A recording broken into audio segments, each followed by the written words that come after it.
How can we continue to grow?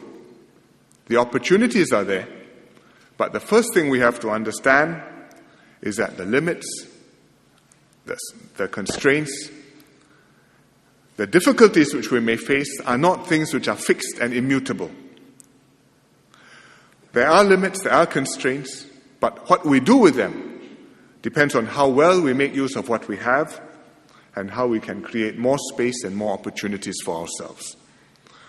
We shouldn't just passively accept constraints, but must actively and creatively transcend them and expand our space in all directions.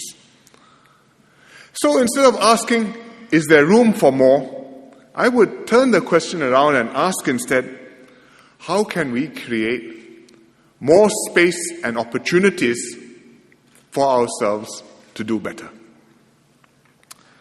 The future offers us many opportunities. We are in the middle of Asia, which is the most dynamic continent in the world. We can ride on the growth of China, on India, of the countries around us, the East Asian economies. And Singapore enjoys a high reputation all over Asia.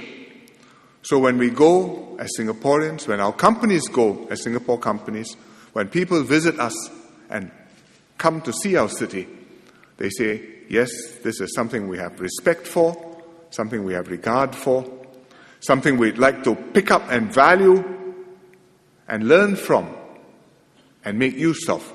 And therefore, that means we have value and you have value. But of course, at the same time, we also face competition. We're not going to have a free ride just because of our geographical location or just because of our name. Our companies, our entrepreneurs will have to compete against people from the rest of Asia and indeed from the rest of this world. And it's in the competition that we will strengthen ourselves and do better. The most obvious constraint when you ask, is there room for more, is physical space. Have we got more space, more area to grow, more land? We are a small island. All of you who will learn from school that we have 700 square kilometers and that's it. And every time some activity needs to expand, something else has to give. If we have more land for roads, it means less land for houses or green spaces. If we expand our port, which we want to do, it means less seafront for premium waterfront recreation. If you want more space for universities, it means less space for something else. So there are trade-offs, but nevertheless, we can find creative solutions to overcome these space constraints.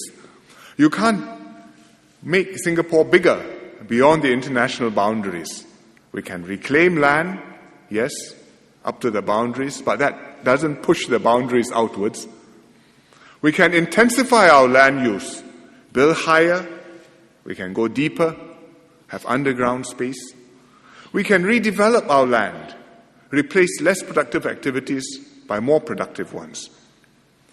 And we can exploit the region around us, link up with our neighbors, link up with China and India, make use of what we can do overseas so that what we do here is really valuable, is really optimal use of the space, makes the best use of what we have, and continues to do better.